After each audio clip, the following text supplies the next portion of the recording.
Bonjour les enfants.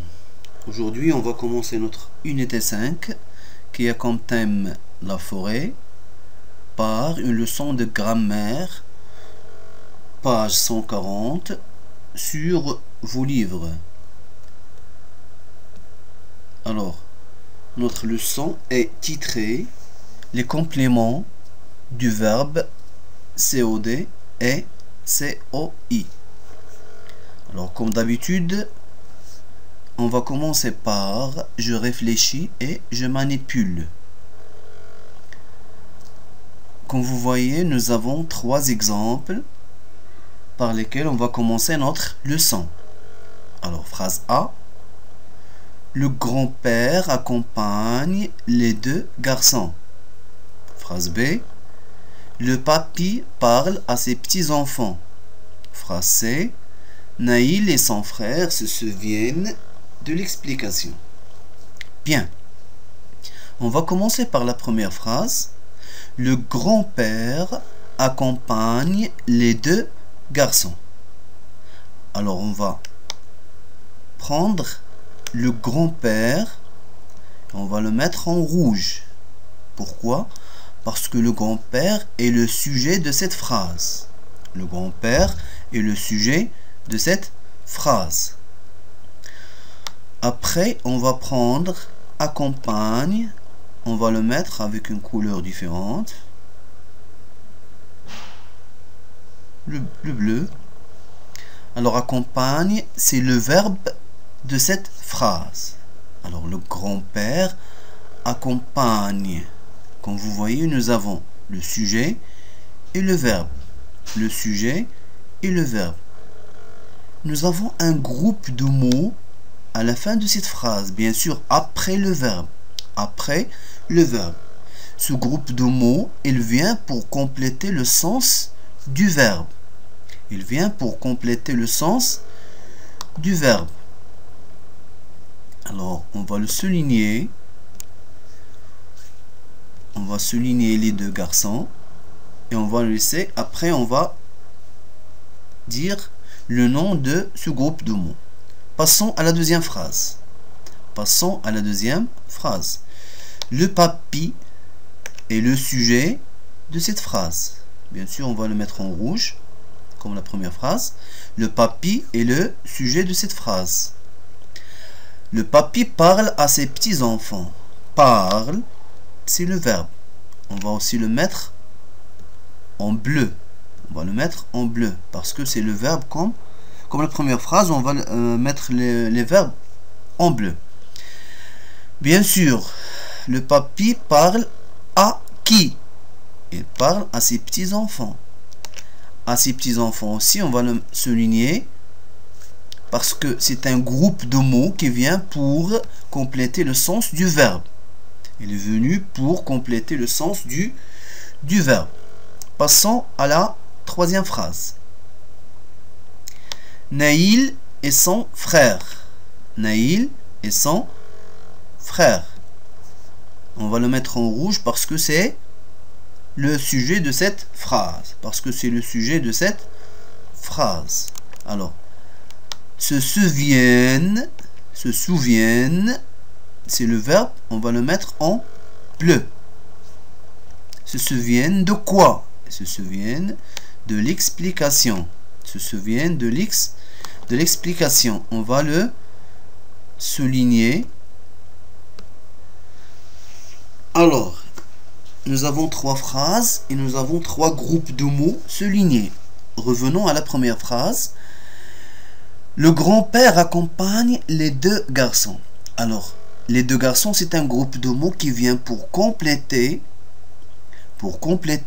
le sens du verbe. Alors, on dit, ou bien on va l'appeler un complément. Un complément. Je reprends. Les deux garçons est un complément.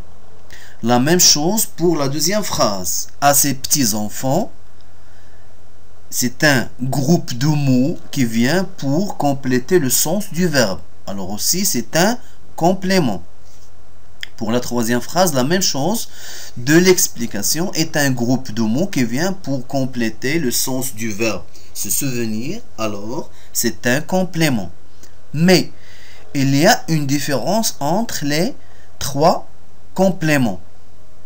Alors, dans la première phrase, les deux garçons est un complément d'objet direct. Est un complément d'objet direct. Pour la deuxième phrase et la troisième phrase, c'est un complément d'objet indirect. C'est un complément d'objet indirect. Vous allez me dire, alors quelle est la différence entre les deux types de compléments? Alors, je vais vous dire. Ici, comme vous voyez, accompagne les deux garçons. Alors, le groupe de mots, il est attaché au verbe. Il est attaché au verbe. Ça veut dire qu'il n'y a aucune préposition entre le verbe et le complément. Par contre, ici, nous avons une préposition entre le groupe. Entre le groupe de mots, ça veut dire le complément, et le verbe. La même chose pour la troisième phrase. Ici, nous avons aussi une préposition entre le verbe et le complément. Alors, quand on a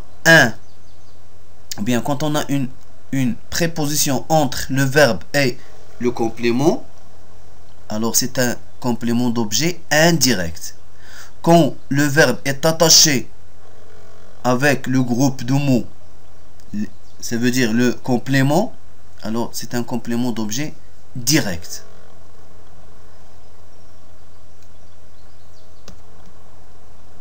J'espère que vous avez bien compris. Je reprends. On a un groupe de mots qui vient après le verbe pour compléter le sens de ce verbe. Bien sûr, quand elle est attachée au verbe, ça veut dire qu'il n'y a aucune préposition entre le verbe et le complément, alors c'est un complément d'objet direct, ou bien on dit un COD. Mais quand il est attaché, ou bien quand il est précédé, ça veut dire le complément, quand il est précédé d'une préposition comme à ou bien de, alors c'est un complément d'objet indirect. C'est un complément d'objet indirect. Ce que j'ai appris de cette leçon.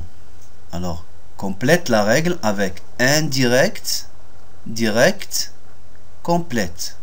Alors, on va lire. Dans un groupe verbal, le mot ou le groupe de mots, nous avons des points. Qu'est-ce qu'il fait? Nous avons des points. Le sens du verbe est un complément d'objet. Bien sûr, ce sont des compléments d'objet. Mais il peut être comment?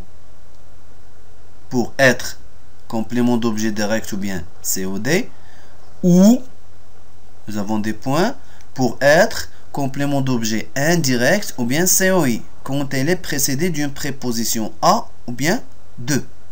Exemple, Adam écoute son grand-père.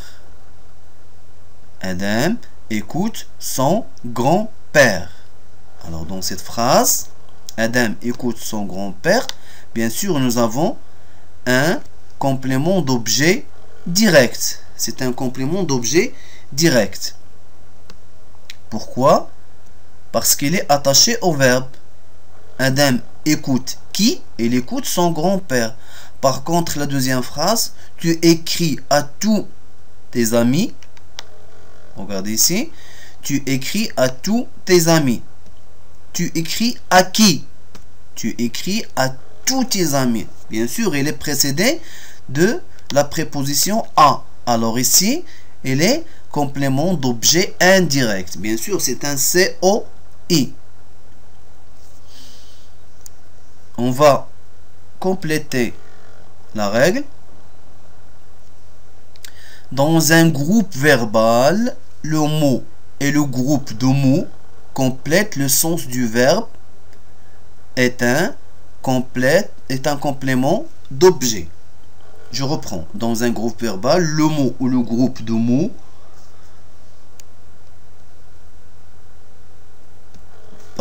et le groupe ou le groupe de mots qui complète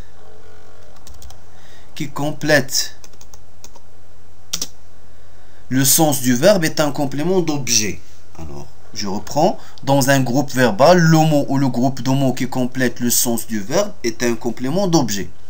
Il peut être direct, complément d'objet direct, ou indirect, complément d'objet indirect, quand elle est précédée d'une préposition à ou de, comme ce qu'on a vu dans les deux exemples. Alors, j'espère que vous avez bien compris. Passons à vérifier mes acquis. Alors, sur vos livres à la page 140, vous allez prendre vos cahiers rouges et vous allez faire les exercices numéro 7 et 8. Je vais vous expliquer les deux exercices après. Merci pour votre attention.